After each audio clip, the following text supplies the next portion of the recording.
Well, just put a hand up if you have any sheep at home. No. They do exist. I've seen them. I think in Wannock I've been out running and I've seen sheep. So I know they exist in the area. But just checking, because none of you have sheep at home, I can say what I like and you probably won't contradict me and say, David, you were wrong. It's fine if you do.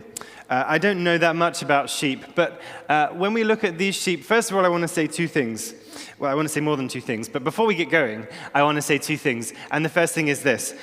There's 10 verses in the passage, but the passage goes on a lot longer, and I would commend you to read the whole thing, because really you need the second half to make full sense of the first half. But I kept it to 10 verses because I'm liable to preach too long anyway. So that's what we're sticking with. Second thing to say is this, that if you've got a Bible like mine, where you probably can't see that from there, but I've got red words that are the words they think Jesus said, and then the black text is just the text. So there's a gap. And that's because this is kind of two parts of a story, and it's set in different places. So you could be forgiven for thinking the whole story took place in the lush, beautiful hillsides of Wannock. But no. The first 6 verses of the story actually are more likely to have been referring to life in the village. And then the second part of the story, from verse 7 onwards, was out in the lush hillside of somewhere in Palestine. Did you know that already? No. Thanks. Interesting, though, isn't it, when you start to look at it? They didn't have loads of sheep, all the people that lived in the village. They would have some sheep, but not loads of them. And it's a bit like, for most of us, we don't live in a ginormous mansion. And we don't have enough money or enough cars to employ someone purely to exist to clean our cars. And we probably don't have a full-time live-in housekeeper to look after the entirety of our house, because it's not Downton Abbey. And so it was thus in this village that Jesus is talking about. There would have been yards outside people's houses with brick walls around them, probably some kind of dry stone walling, I would guess, about 6 foot high. And then when the passage talks about the gates, I'm sorry to do this because it's really annoying when preachers do this, but it's better translated, not what we've got here, gate, but door. So, because if you think of gate, I don't know about you, I think of a nice picket fence from one of those gates that's about that high. This is more likely a high door. It makes a difference because you can see over a gate, but you can't see through a door, unless it's glass.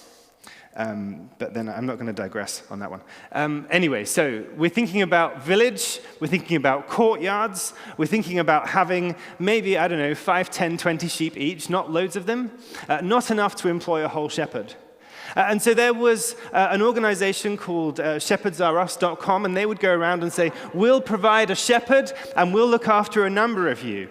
And so that's just a bit of setting the scene for you.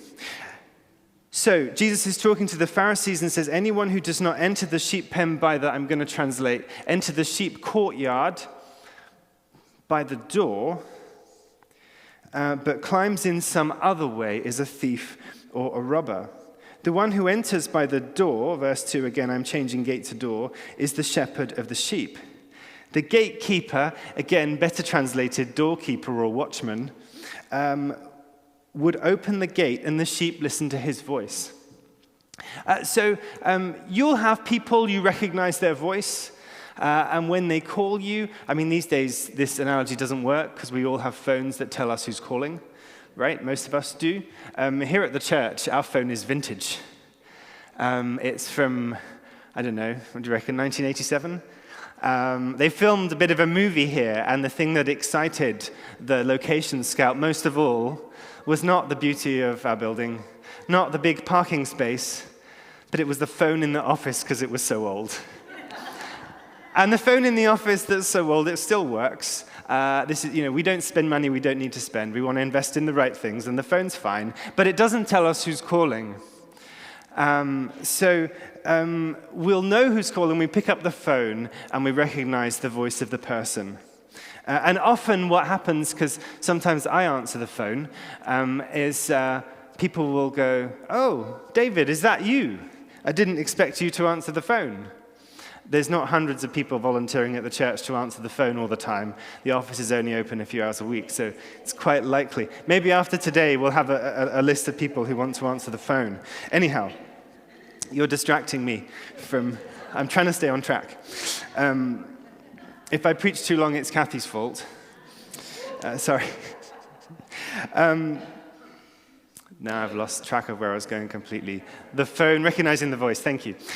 So, verse 4, when he has brought out all his own, he goes on ahead of them. His sheep follow him because they know his voice.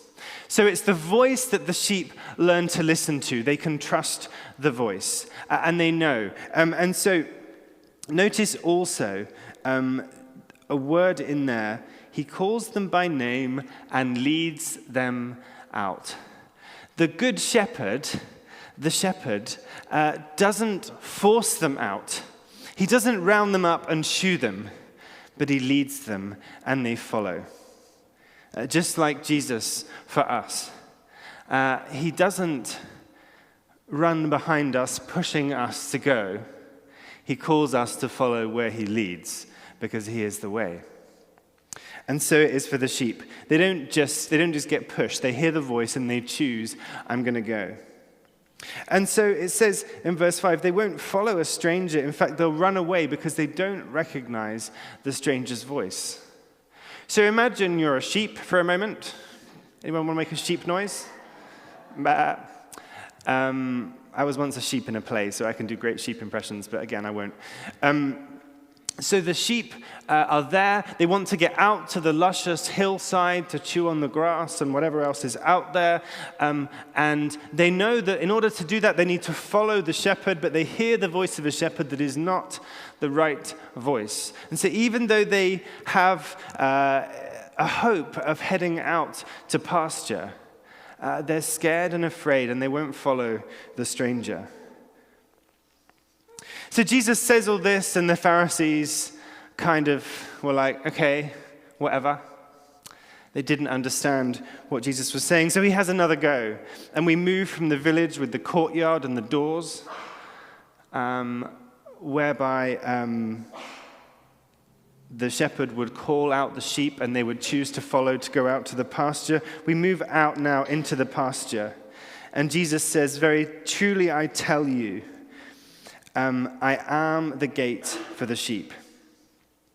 All who have come before me are thieves and robbers, but the sheep have not listened to them. I am the gate. Whoever enters through me will be saved.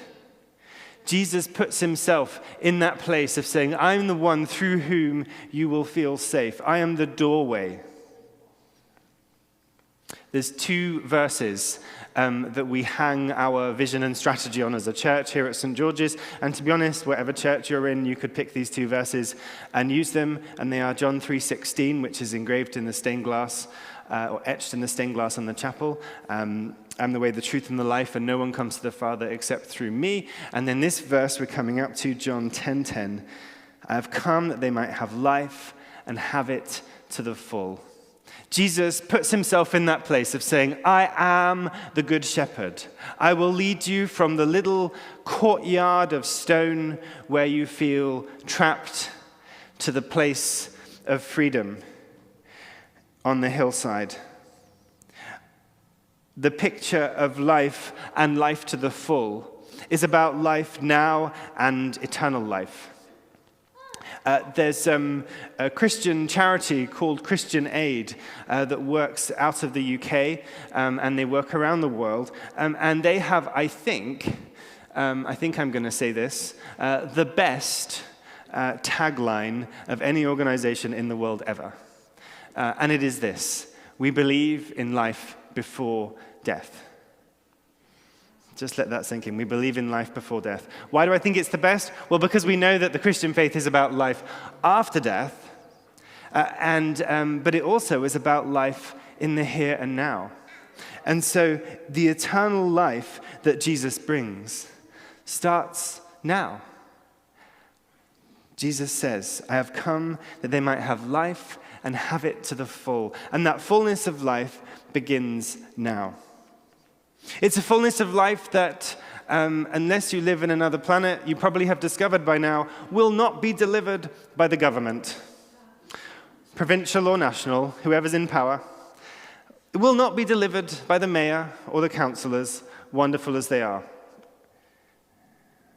Jesus says, I have come that they might have life and have it to the full. The abundant life that Jesus gives us is a life that is before death and after. It's a life that is eternal, that starts now. And I think so often when we think about life that is life to the full, we think, okay, we need to cram as much as we can into our schedules. Sometimes people say to me, why, David, are there not that many families in church these days? And the answer is probably, just a guess, because soccer and hockey and every other sport under the sun, basketball, baseball, they take priority. They take priority. I think it's an indictment on our society, actually, that we put sport in the place of God so often. We'll come to church if we have time. Life to the full isn't about cramming our schedules in to be so full that we have no time for anything else. Life to the full is life knowing Jesus, is life being part of a community that knows Jesus, is life where we spend time worshiping Jesus. Because if Jesus is right, if he is the gate, if he is the doorway, if he is the way to eternal life that starts now, if he is the good shepherd that will protect us and allow us to spend time in pasture, then that demands a response. And we're here today because we have in some way responded to Jesus and said, yeah, I'm going to give up an hour of my time, when frankly I'd rather be in bed or hiking. I'm going to give up an hour of my time, Lord, on a Sunday morning, maybe the one day when you could have had a lie-in and you didn't get one because church is so early. We respond to Jesus and say, Lord, yes, I believe you. I want to have this life in all its fullness. And Kathy mentioned about volunteering and stepping in to serve, and I just want to say that for some people, the church has become God. And the church has taken up all of their time. And they don't have time to do anything else because everything's about church. And I think we need to find a balance between enjoying the world God has given us and spending time devoted to the apostles' teaching, the breaking of bread, the fellowship, and the prayers. Did we hear that in Acts today? I thought we did. It's still in the Bible if we didn't, but I thought I'd just heard it. It's important that we do this and that. Life in all its fullness means making sure that we give the Good Shepherd time. Because as we saw in the first part of the reading, the shepherd doesn't force us. Nobody forces us to come to church. It's a choice. We choose to follow where Jesus leads. We choose to listen to his voice. Sometimes it's the quietest voice in a sea of other things we could be doing. We choose to listen to his voice and to follow. And as we do, we experience, maybe in a profound way, maybe in a small way, we experience what it's like to be in the pasture with the shepherd, the good shepherd, Jesus Christ, who came that we might have life, and life in all its fullness, eternal life that begins the moment we choose to follow him, eternal life that is here in the present now and will take us on for eternity. Let's pray. Lord Jesus, we thank you that you are the good shepherd who lays down your life for the sheep. We thank you that you call each and every one of us to follow you. Lord, help us to listen to your voice and to follow where you lead, because you are the way.